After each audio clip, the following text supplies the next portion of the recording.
하하하하. 한번 인사합시다. 하나님이 하십니다. 하나님이 하셨습니다.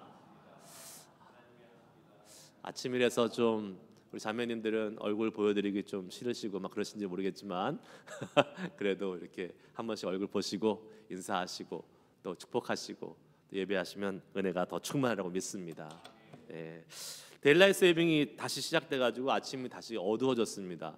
지난주까지만 해도 이 환한 또 이렇게 날씨가 환해가지고 좋았는데 조금 어두워졌지만 좀 몇 주 기다리시면 다시 환해지려고 생각을 하고, 그 대신에 저녁 시간이 길어졌잖아요. 그러니까 우리 수요 푸니마 기도회 많이 오셔서 네, 운전에 지장 없이 많이 오셔가지고 함께 기도하고 또 이제 아침 저녁 이제 계속 밝아지니까 우리 같이 모여서 예배하기 힘쓸 수 있었으면 좋을 것 같습니다. 모이게 힘쓰고 예배하기 힘쓰는 우리 별리 가족들 되기를 주의 이름으로 축복합니다. 아멘, 아멘. 자, 오늘 말씀의 제목은 사랑을 회복하고 목양의 사명으로라는 제목이 붙어 있습니다. 사랑을 회복하고 목양의 사명으로. 우리가 사명을 감당하기 위해서, 특별히 주님이 우리에게 맡기신 사명을 감당하기 위해서는 주님을 향한 사랑이 회복돼야 됩니다. 베드로가 오늘 말씀을 통해서 사랑이 회복되고 그 사명의 길로 나아갔던 그 모습을 한번 살펴보면서 은혜를 나누려고 합니다. 여러분, 요한복음 지금 우리가 마지막 부분 읽었습니다. 요한복음이 마무리되는 이 21장 마지막 부분을 우리가 함께 읽으면서 어저께 우리 새벽 기도를 통해서 살펴봤던 요한복음 21장 전반 부분의 그러한 말씀을 이어서 한번 계속 살펴보길 원합니다. 어저께 어떠한 내용이 있었습니까? 예수님이 지금 어디 나타났어요? 갈릴리, 디베라호스 갈릴리에 나타나셨습니다. 예수님 부활하신 다음에 몇 번째 나타나신 거라고 그랬죠? 세 번째 나타나신 거라고 말씀했습니다. 왜 예수님이 갈릴리로 나타났을까요? 예수님이 돌아가시기 전에 갈릴리에서 만나겠다라고 이미 말씀하셨습니다. 그렇기 때문에 예수님이 하신 그 말씀을 따라서 지금 거기에 나타나신 것이죠. 베드로와 몇 명의 제자들이 한 6명의 제자들이 지금 갈릴리로 먼저 갔습니다. 그리고 갈릴리에 가서 뭐 하고 있습니까? 물고기 잡고 있습니다. 베드로가 먼저 나는 물고기 잡으러 가노라 라고 말했더니 지금 거기 같이 있던 다른 제자들이 그럼 나도 같이 갈 거야 라고 맞장구 치면서 지금 물고기를 잡으러 갔습니다. 밤새 그물 던졌죠. 잡았습니까? 못 잡았습니까? 못 잡았습니다. 하나도 못 잡았습니다. 밤새 그물을 던져서 지금 물질을 했지만 물고기 한 마리도 잡지 못한 채로 이들은 허탕치고 맥진한 상태로 지금 포기하고 있는 상태에 그때 누가 나타나세요? 예수님이 나타나셨습니다. 예수님이 나타나서 배의 오른편에 그물을 던져라 라고 말씀하셨습니다. 그리고 그 말씀에 순종해서 그물을 던졌더니 어떤 일이 벌어졌어요? 153마리의 그 많은 싱싱한 물고기를 잡는 놀라운 기적을 보게 되었습니다. 그리고 그때 영적으로 민감했던 예수님을 사랑하는 제자 요한이 예수님이시다. 그 전까지는 몰랐어요. 예수님이신지 몰랐는데 예수님이시다라고 알아본 다음에 지금 그들은 계속해서 예수님과 교제하는 시간을 가졌죠. 예수님이 고기만 잡게 하실 뿐만 아니라 어떻게 하셨습니까? 고기를 잡고 오는 그 제자들을 향해서 해변가에서 숯불을 피우시고 떡과 생선을 구워서 그들에게 먹여주시는 장면, 그것이 바로 어저께 우리가 살펴봤던 21장 전반부의 내용이었던 것입니다. 그리고 오늘 말씀이 이제 쭉 이어지는 거예요. 15절에서 17절 말씀 한번 쭉 다시 한번 읽어보도록 하겠습니다. 오늘 말씀 읽습니다. 15절에서 17절입니다. 시작. 그들이 조반 먹은 후에 예수께서 시몬 베드로에게 이르시되 요한의 아들 시몬아 내가 이 사람들보다 나를 더 사랑하느냐 하시니 이르시되 주님 그러하나이다. 내가 주님을 사랑하는 줄 주님께서 아시나이다. 이르시되 내 어린 양을 먹이라 하시고 또 두 번째 이르시되 요한의 아들 시몬아 내가 나를 사랑하느냐 하시니 이르시되 주님 그러하나이다. 내가 주님을 사랑하는 줄 주님께서 아시나이다. 이르시되 내 양을 치라 하시고 세 번째 이르시되 요한의 아들 시몬아 하시니 주께서 세 번째 내가 나를 사랑하느냐 하심으로 베드로가 근심하여 이르되 주님 모든 것을 아시오매 내가 주님을 사랑하는 줄을 주님께서 아시나이다. 예수께서 이르시되 내 양을 먹이라. 아멘. 15절 한번 띄워주시겠어요? 15절. 네. 오늘 말씀은 이렇게 이어집니다. 그들이 조반을 먹은 후에라고 오늘 본문 말씀을 시작하죠. 조반을 먹은 후에, 아침 먹은 후에 이렇게 이제 일이 시작되고 있습니다. 금강산도 뭐예요? 식후경이라는 말이 있죠. 예수님은 상당히 지혜로우셨습니다. 그런 면에서 그냥 이제 사실 이제 사명을 지금 부여하는 자리잖아요. 목양의 사명을 부여하는 자리인데 예수님 그냥 떡하니 오셔서 양을 먹여라 치라 이렇게 말씀하지 않으시고 어떻게 하십니까? 먼저 먹였습니다. 예, 먼저 많이 먹였어요. 아침을 먹였어요. 힘들고 지치고 배고픈 그들에게 먹이는 사역을 하셨던 것을 보게 됩니다. 여러분, 사람이 배고프면요 좀 지치고 예민하잖아요. 그렇지 않습니까, 여러분? 예. 이 토요일 아침 예배에 와 보면 여러분들의 표정이 조금 힘들어 보이세요. 아침도 못 먹고 오셔가지고 지금 배도 고프고 그런데 사람이 배고프면 예민해지고 짜증이 납니다. 그리고 뭐 좀 이렇게 지치죠. 그러나 음식이 들어가면 어떻습니까? 기분 좋아지죠. 또 마음도 너그러워지고 느긋해지고 그러는 것 같아요. 그래서 회의할 때 중요한 회의를 앞두고는 항상 어떻게 해야 됩니까? 잘 먹여야 됩니다. 잘 먹여야 돼요. 우리 목사님들 모여서 회의하는 뭐 노예나 뭐 이런 회의 같은 거 보면 오전에는요 아주 날카롭게 아주 뭐 별것도 아닌데 막 이렇게 의견을 내시고 막 하는 걸 보게 돼요. 그런데 점심 딱 드시고 나면 이제 마음이 이렇게 너그러워졌는지 그냥 웬만한 문제도 다 잘 지나갑니다. 왜요? 마음에 이제 너그러움과 느긋함이 생겼어요. 음식으로 인해서. 제가 어저께 말씀드린 것처럼 단순히 그 음식 때문은 그러지 않은 것 같습니다. 음식에 뭐가 있어요? 음식을 준비한 사람의 마음과 정성이 있잖아요. 예, 마음과 정성을 딱 받았기 때문에 그 마음과 정성을 받아서 그 음식을 먹은 사람들의 마음조차도 여유로워지는 거죠. 여러분, 우리가 그런 의미에서 식탁의 교제를 하는 것은 정말 중요하다고 볼 수 있습니다. 네, 사랑하는 성도들끼리 식탁의 교제를 하고 음식을 나누는 것은 정말 중요해요. 집으로 초청하셔서 또 아니면 밖에서 음식을 같이 함께 나누시면서 주님의 교제를 많이 나눌 수 있는 저와 여러분 되시길 축복합니다. 네, 많이 음식을 나누세요. 한국 사람들 잘하잖아요. 밥 한번 먹자 이런 말 잘하잖아요. 근데 그게 정말 빈말이 아니라 우리가 정말 주님 안에서 사랑하는 성도들과 사랑하는 형제 자매들이라면 정말 많이 같이 모여서 식사하고 교제하면서 그리스도의 사랑을 나누고 함께 주님의 길을 걸어가는 믿음의 동역자들로 같이 세워져 갈 수 있는 은혜와 복이 있기를 주의 이름으로 축복합니다. 예. 아침 이렇게 예수님이 든든히 먹이셨겠죠. 고기도 많이 잡았겠다. 많이 먹이신 다음에 베드로에게 질문하십니다. 뭐라고 질문하십니까? 요한의 아들 시몬아, 내가 이 사람들보다 나를 더 사랑하느냐? 내가 이 사람들보다 나를 더 사랑하느냐? 주님이 지금 누구에게 물으셨어요? 시몬 베드로에게 물으셨습니다. 시몬 베드로에게 콕 집어서 질문하십니다. 그런데 지금 베드로에게 베드로야라고 말씀하지 않고 뭐라고 부르세요? 시몬아, 요한의 아들 시몬아라고 말씀하시는 것을 보게 됩니다. 왜 예수님은 베드로라고 부르지 않고 시몬아라고 부르셨을까요? 저는 여기에 예수님의 베드로를 향한 엄청난 배려가 있다고 생각이 됩니다. 무엇입니까? 사실 베드로라는 이름은 베드로에게는 엄청난 부담이 되는 이름이었어요. 베드로의 이름의 뜻이 뭐예요? 반석이라는 뜻입니다. 예수님께서 뭐라고 하셨어요? 반석 위에 교회를 세우겠다라고 말씀하실 정도로 이 베드로라는 이름은 정말로 베드로의 신앙적인 정체성을 나타내고 있는 그러한 이름이라고 볼 수 있겠죠. 하지만 그것이 동시에는 엄청난 큰 부담이었을 것입니다. 게다가 지금 베드로는 어떠한 상태입니까? 어떠한 상태예요? 예수님을 부인했어요. 예수님이 잡히시던 밤에 예수님을 모른다고 부인했습니다. 그것도 아주 어린 소녀가 이렇게 너 예수님과 같이 있던 사람 아니야?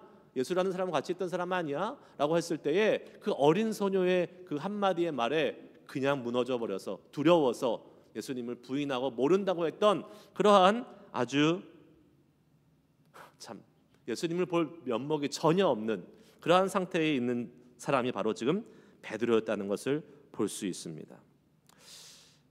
그것도 몇 번이나 부인했어요? 3번이나 부인했습니다. 베드로라는 이름에는 전혀 걸맞지 않는 실패자의 모습, 예수님 볼 면목이 전혀 없는 그러한 모습으로 지금 예수님 앞에 서 있는 것입니다. 그런데 그 베드로에게 와서 예수님 뭐라고 말씀하세요? 요한의 아들 시몬아 라고 부르십니다. 요한의 아들 시몬아. 여러분, 우리 주님은 그런 분이세요. 무턱대고 그냥 와서 너 베드로인데 왜 베드로처럼 행동하지 못했어? 라고 하면서 베드로야 베드로야 그 마음을 막 이렇게 핥히면서 이름을 부르시는 분이 아니라 우리 예수님은 베드로의 사정을 아시고 베드로가 지금 어떠한 이름으로 불러야지 그 마음의 안정과 또 위로가 될지를 아시는 분이셨습니다. 그래서 요한의 아들 시몬아 라고 부르시는 그 예수님, 그 주님을 오늘 우리가 다 경험할 수 있길 주 이름으로 축복합니다. 우리의 마음과 우리의 사정을 아시고 우리에게 가장 적합한 모습으로 우리를 부르시고 초청하시는 그 주님의 음성을 이 예배 시간을 통해서 들을 수 있는 우리 모두가 되어야 될 줄 믿습니다. 베드로는 요한의 아들 시몬아 내가 이 사람들보다 나를 더 사랑하느냐, 이 질문이 벌써 자신을 책망하고 자신을 과거의 잘못을 드러내기 위한 것이 아니라는 것을 이미 깨닫고 있었습니다. 왜 그렇습니까? 부활하신 예수님이 제자들을 먼저 찾아와 주셨어요. 자기에게 먼저 찾아와 주셨습니다. 찾아와 주실 뿐만 아니라 물고기 잡으러 갔던 그 철부지 같은 자기와 제자들을 예수님이 찾아오셔서 예수님의 기적을 보여주시고 또 그뿐만 아니라 아까 말씀드린 대로 아침을 먹여주시면서 음식을 공급해 주시는 그 예수님, 그 사랑을 경험했기 때문에 그렇습니다. 그래서 예수님이 물어보시는 이 질문, 내가 나를 사랑하느냐, 이 질문은 너 왜 나 사랑한다고 날 따르겠다고 하면서 나 부인하지 않겠다고 하면서 부인했어 라고 책망하시는 그 예수님의 책망이 아니라 자신의 사랑을 회복하시고자 하는 예수님의 귀한 뜻임을 알았던 것이죠. 여러분, 과거의 실패를 극복하고 다시 사명의 자리로 세우시기 위한 예수님의 질문이었다는 사실을 우리는 믿어야 될 것입니다. 그렇습니다, 여러분. 예수님의 질문의 목적, 요한의 아들 시몬아 내가 나를 사랑하느냐 라는 이 질문의 목적은 베드로를 책망하고 베드로의 잘못을 들춰내기 위한 것이 아니라 베드로를 회복해서 그 베드로의 과거의 상처가 다시 아물고 주님의 사명을 감당하기 위한 온전한 제대로 세우기 위한 주님의 사랑의 질문이었다는 것을 우리는 알게 되는 것이죠. 여러분, 과거의 상처가 회복돼야지만이 우리는 그 상처를 딛고 일어설 수 있습니다. 상처가 회복되기 위해서는요, 어떤 과정이 필요합니까? 그 상처를 반드시 드러내야 합니다. 숨기면 안 돼요. 상처가 드러나는 것이 부끄럽고 아픈 과정일 수도 있습니다. 그러나 그 상처가 드러나야지만이 치유가 되고 회복받을 수 있다는 것을 우리는 압니다. 상처를 숨겨두면 어떻게 됩니까? 그 상처가 곪게 되죠. 그리고 나서 썩게 됩니다. 더 큰 문제가 되는 거예요. 여러분, 병원 가시면 우리 병원에서 제일 먼저 하는 게 있습니다. 뭐 합니까? 여러분, 병원에 딱 접수하면 제일 먼저 하는 게 있어요. 과거의 병의 이력을 다 적게 만듭니다. 어떠한 병이 있었고 어떠한 질병을 갖고 있었는지, 가족력은 어떤지 하나하나 적게 만들어요. 그래야지만이 의사가 정확한 진단을 할 수 있기 때문에 그렇습니다. 내 과거에 좀 부끄러운 질병이 있었는데 이거는 또 우리 가족에 있는 뭐 알리고 싶지 않은 질병인데 라고 해서 그것을 숨기면 어떻게 됩니까? 제대로 된 진료를 할 수 없죠. 또 동시에 내가 아픈 곳이 있어서 의사 앞에 갔는데 그것이 부끄럽다고 의사에게 보이지 않으면 제대로 치료를 받을 수 없죠. 진료를 받을 수 없는 것입니다. 숨기면서 진료해달라고 하는 것은 제대로 된 진료를 받을 수 없게 된다는 것이죠. 상처는요, 아픈 것은요 어떻게 돼요? 드러나야 됩니다.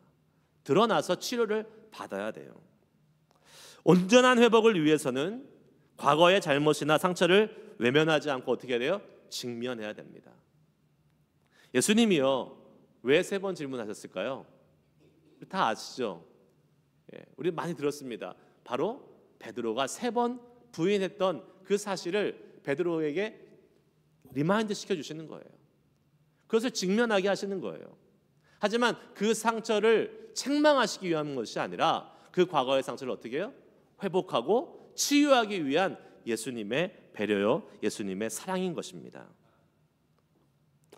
과거 베드로가 3번 예수님을 부인한 것을 치유해 주시기 위한 이 예수님의 배려를 우리가 보면서 예수님은 지금 상처를 치료하고 베드로를 다시 완전히 회복하셔서 베드로를 사명의 자리로 부르시고 있다는 사실을 우리는 볼 수 있는 것입니다. 여러분, 지금 베드로는 예수님께서 사랑하느냐라는 이 질문을 계속 하실 때 뭐라고 대답합니까? 주께서 아시나이다. 주님 그러하나이다. 내가 주님을 사랑하는 줄을 주께서 아시나이다 라고 고백하고 있습니다. 그런데 여러분, 이렇게 고백하는 베드로의 그 톤이 어땠을까요? 주님, 제가 주님을 사랑합니다. 주님 그거 아시지요? 라는 이러한 자신만만한 톤이었을까요? 아니면 좀 조용하게 들릴까 말까? 주님 그러합니다. 내가 주님 사랑하는지 아십니다. 이랬을까요? 전자일까요? 후자일까요? 당연히 후자였을 것입니다. 왜요? 왜 그래요? 주님을 향한 베드로의 사랑은 진심이었어요. 정말 진심이었어요. 하지만 베드로는 더 이상 그렇게 자신만만하게 자기의 사랑을 주님 앞에 고백할 수 없었습니다. 왜 그렇습니까? 이미 과거가 있어요. 자신은 어떠한 일이 있어도 주님을 부인하지 않겠다. 누가 물어봤습니까? 아무도 물어보지도 않는 그 질문에 자기 스스로 막 예수님 앞에 나서가지고 나는 예수님이 절대로 부인하지 않을 겁니다 라고 호언장담했지만 결국 어떻게 됐습니까? 예수님을 부인하고 말았던 그러한 부족한 모습을 보였던 자가 바로 베드로였습니다. 그렇기 때문에 베드로는요 자기 자신이 예수님을 사랑하지만 이 예수님을 사랑하는 이 마음조차도 내 힘으로는 어쩔 수 없는 거구나, 내 힘으로는 절대로 마음대로 할 수 없는 거구나 라는 것을 알게 됐고 깨닫게 된 것이죠. 심지어 3번째 물어봤을 때는 어떻게 고백합니까? 베드로가 17절 한번 볼까요? 베드로가 어떻게 해요? 근심하며 이르되, 근심하며 이렇다라고 말씀하고 있습니다. 주께서 세 번째 내가 사랑하느냐, 내가 나를 사랑하느냐 하심으로 베드로가 근심하여 이르되 주님 모든 것을 아시오매 내가 주님을 사랑하는 줄을 주께서 아시나이다. 여러분, 베드로의 지금 이 주님을 향한 사랑의 표현은 이제 정말 진실하게 겸손하게 주님을 향한 사랑의 표현인 것입니다. 예전처럼 자기를 의지하고 자기의 믿음을 의지해서 내가 주님 부인하지 않겠습니다라는 자신만만했던 교만한 모습이 아니에요. 이제는 어떻게 됩니까? 주님, 제가 주님 사랑합니다. 그러나 저도 장담할 수 없습니다. 나의 힘으로, 나의 의지로 주님 끝까지 사랑한다라고 우리는 할 수 없습니다. 그런데 주님 도와주세요. 주님의 힘으로 하겠습니다. 주님의 사랑에 힘입어서 사랑하겠습니다라는 이 고백이 지금 베드로에게 나타난 것이죠. 그렇게 겸손하게 주님을 사랑하는 모습을 고백한 베드로에게 예수님은 무엇을 하십니까? 사명을 맡기세요. 무슨 사명을 맡겨요? 내 양을 먹이라, 내 양을 치라 라는 이 사명을 맡겨 주십니다. 예수님을 진실되게 사랑하지만 여전히 자신이 자격이 없고 여전히 자신이 그럴 능력이 없음을 인정할 때 주님은 사명을 맡겨주시는 거예요.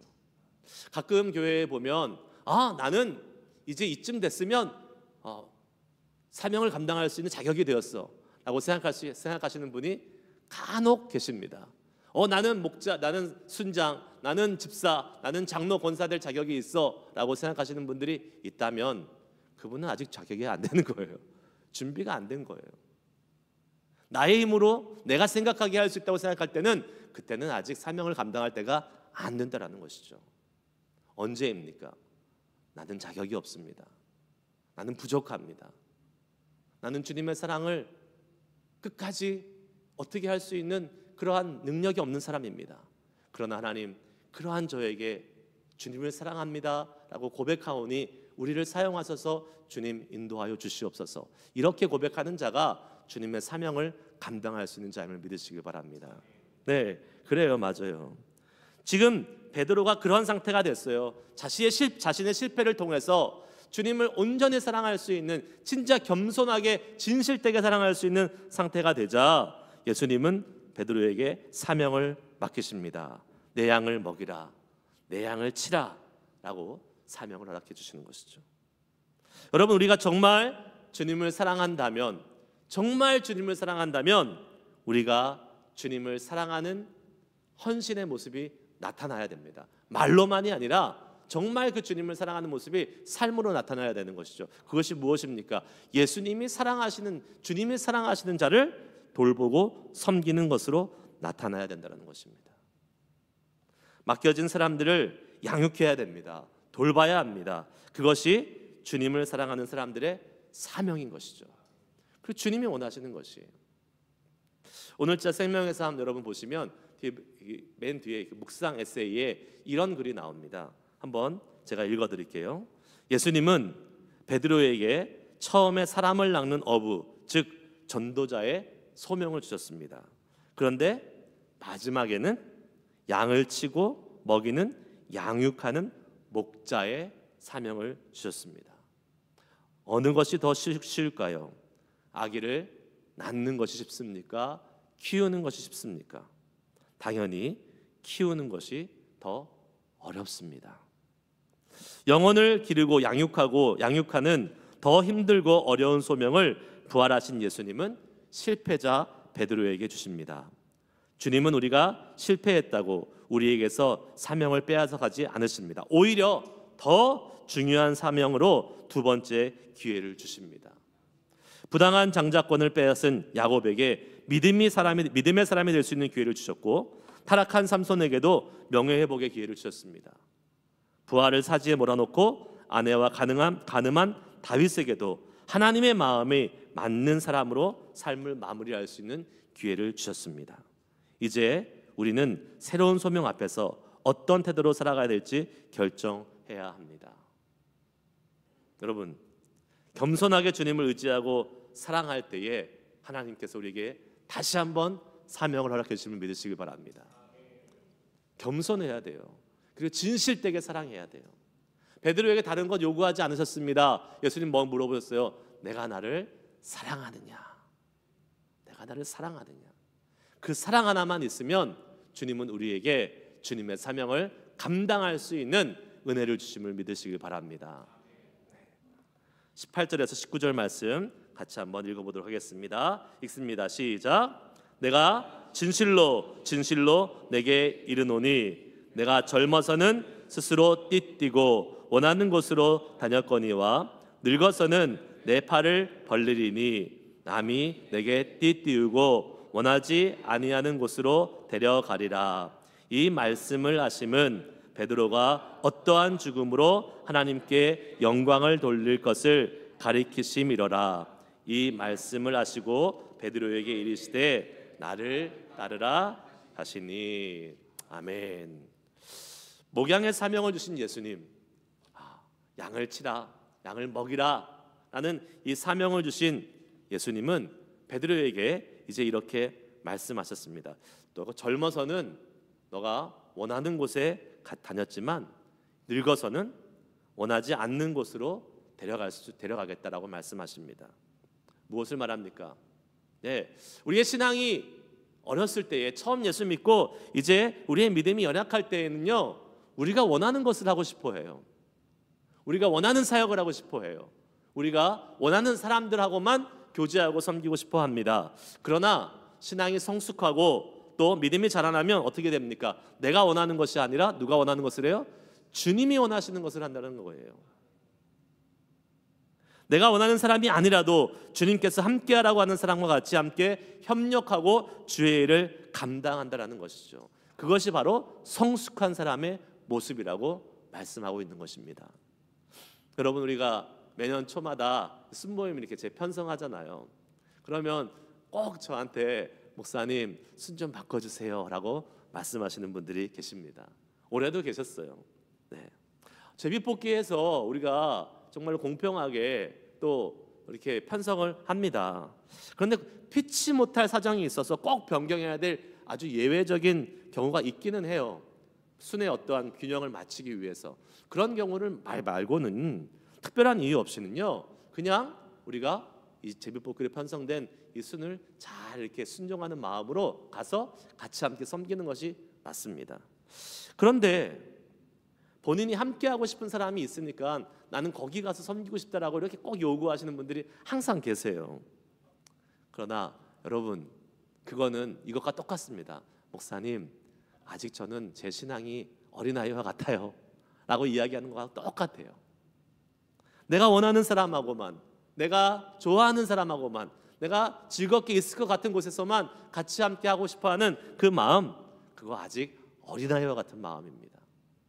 여러분, 내가 비록 불편한 사람이 있고 내가 좀 이렇게 원치 않는 사람이 있다 할지라도 같이 가서 다시 그 순을 세우고 함께 교제하고 봉사하면서 더 아름답게 이루실 하나님의 그 일을 보며 나아갈 수 있는 믿음의 사람이 되어야 될 줄 믿습니다. 저는 우리 모든 교회의 성도님들이 바로 그러한 모습으로 순모임에 참석했으면 좋겠어요. 주님, 우리 순을 통해서 하나님이 하실 일을 기대합니다. 비록 내가 원하는 내가 함께 교제하고 싶은 사람이 이번에는 매칭이 안 됐다 할지라도 하나님께서 이들을 통해서 행하실 위대한 일들을 기대하고 나와 그들을 통해서 하나님께서 더 아름답고 선하신 일을 이룰 것을 믿습니다 하고 소망하면서 우리 나아갈 수 있기를 바랍니다. 어느 누가 순에 들어와도 합력하여 순을 잘 섬기고 세워갈 수 있는 우리들이 되어야 될 줄 믿습니다. 그러한 마음으로 우리 순을 같이 함께 섬기면서 교제하며 나아갈 때에 하나님이 거기에 역사하시는 거예요. 네. 우리가 순을 변경했지만 변경하면서 우리의 마음대로, 우리의 계획대로, 또 우리가 예상한 대로 안 됐어도 하나님의 행하실 일들을 보면 얼마나 놀랍습니까? 순 안에서 교제하고 더 풍성한 주의 은혜를 나누고 있는 것들을 경험하지 않습니까? 우리가 언제나 같은 순, 내가 원하는 사람들 하고 있으면 10년, 20년 가도 똑같은 사람하고 계속 교제하게 돼요. 그거 주님이 원하시지 않잖아요. 우리가 함께 많은 사람들과 더 교제하면서 주의 은혜를 풍성히 누려갈 수 있어야 될 줄 믿습니다. 에베소서 4장 13절 말씀 한번 볼까요? 읽습니다. 시작. 우리가 다 하나님의 아들을 믿는 것과 아는 것 일에 하나가 되어 온전한 사람을 이루어 그리스도의 장성한 분량이 충만한 데까지 이르리니. 아멘. 우리는 그리스도의 장성한 분량이 충만한 데까지 이루어 가야 합니다. 성장해야 된다는 것이죠. 우리 그리스도인들은 계속 성장해 가야 됩니다. 어린아이와 어른의 차이가 무엇입니까? 어린아이는 내가 하고 싶은 것만 계속 해달라고 쪼르는 거예요. 하지만 어른은 뭐예요? 하기 싫은 일이라도 해야 한다면 해야 되는 사람이 바로 어른들인 것이죠. 여러분, 내가 원치 않는 것이 있다 할지라도 주님을 위해서 참고 인내하며 함께 협력할 수 있는 성숙한 그리스도인이 될 수 있기를 주의 이름으로 축복합니다. 예수님은요, 그런 베드로에게 18절에서 이렇게 말씀하십니다. 내가 팔을 벌리리니 남이 내게 띠띠우고 원하지 않은 곳으로 데려가리라. 여러분, 팔을 벌린다는 것은 무슨 의미입니까? 십자가를 진다라는 의미예요. 앞으로의 베드로가 십자가에서 순교하겠다라는 그러한 하나님의 영광의 자리에 취하겠다라는 것을 말씀해주고 있는 것이죠. 십자가의 자리, 순교의 자리 마음대로 갈 수 있습니까? 없습니다. 가고 싶다고 갈 수 없어요. 예수님께서 보내주셔야 가는 것입니다. 여러분, 그 자리에 순종하며 나아갈 수 있는 그러한 우리들이 되어야 될 줄 믿습니다. 그러면서 19절에서 주님은 베드로에게 또 다시 한번 말씀하십니다. 나를 따르라 라고 말씀하십니다. 과거에 주님을 부인하고 다시 물고기나 잡으며 실패자의 모습으로 살아가고 있던 베드로를 주님은 다시 사명의 자리로 초청해 주고 계시는 것입니다. 나를 따르라. 자격이 있습니까? 없습니까? 없습니다. 베드로는 자격이 없어요. 그러나 그 실패한 베드로에게 다시 기회를 주세요. 나를 따르라. 처음에 주님이 베드로에게 사람을 낚는 어부가 되게 하겠다라고 하면서 제자로 부르시면서 나를 따르라라고 말씀하셨다면, 이제 주님은 나를 따르라 하시면서 목양의 사명, 사람들을 먹이고 돌보는 그러한 목자의 사명을 주고 계시는 것이죠. 여러분, 우리는 실패했다고 또 우리가 어떤 일에 제대로 그 사명을 감당하지 못했다고 낭망하거나 또 좌절할 필요가 없는 것이죠. 왜냐하면 주님은 우리가 실패했다고 잘못했다고 책망하거나 우리를 버리시는 분이 아니기 때문에 그렇습니다. 실패했다고 자격을 박탈해버리지 않습니다. 오히려 주님은 실패한 베드로에게 어떻게 하십니까? 찾아오셔서 밥을 먹여주시고 사랑하느냐 직접 물어봐 주시고 또 사명을 감당하게 사명을 허락해 주시는 그러한 좋으신 분, 선하신 분임을 믿으시길 바랍니다. 그 좋으신 주님께 다시 나아가기를 주저하지 마시기 바라요. 다른 분들이 내가 주님 앞에서 실패했다고, 세상에 나가서 많은 죄를 졌다고, 면목이 없어서 주님 앞에 나오지 못하겠다고 말씀하시는 분들이 계십니다. 아니에요. 주님은 우리가 나오기를 원하세요. 그리고 이미 용서하시고 이미 다시 회복하실 준비를 갖고 계신 분이심을 믿어야 될 줄 믿습니다. 그 좋으신 분 주님께 오늘 이 시간도 나아가서 그 주님의 사랑을 회복할 수 있길 주의 이름으로 축복합니다. 21절에서 22절 말씀 보고 마치겠습니다. 읽습니다. 시작. 이에 베드로가 그를 보고 예수께 여짜오되 주님, 이 사람은 어떻게 되겠사옵나이까? 예수께서 이르시되 내가 올 때까지 그를 머물게 하고자 할지라도 내게 무슨 상관이냐? 너는 나를 따르라 하시더라. 아멘. 지금 베드로가 예수님의 이 부르심을 다시 받고 사명을 받은 다음에 보니까 옆에 있는 요한도 예수님을 따르고 있습니다. 20절 보니까 베드로가 돌이켜 예수께서 사랑하시는 그 제자가 따르는 것을 보니, 예수님이 사랑하는 제자 누구예요? 요한. 요한도 지금 예수님을 따르는 것을 보았습니다. 그리고 예수께 묻습니다. 예수님, 요한은 어떻게 되겠습니까? 라고 묻는 것이에요. 그러자 예수님 말씀하시죠. 뭐라고 하십니까? 상관하지 말고 너는 나를 따르라 라고 말씀하고 있습니다. 여러분, 우리가 주님을 따를 때 주의해야 될 게 있습니다. 뭐예요? 자꾸 다른 사람을 신경 쓴다라는 거예요. 자꾸 다른 사람의 시선, 다른 사람은 어떻게 하고 있나? 라는 것을 우리가 자꾸 신경 쓰고 우리 자신과 비교하려고 한다는 것이죠. 그것은 우리의 신앙에 주님의 사명을 감당하는데 전혀 도움이 되지 않습니다. 왜요? 다른 사람을 신경 쓰면 어떻게 됩니까?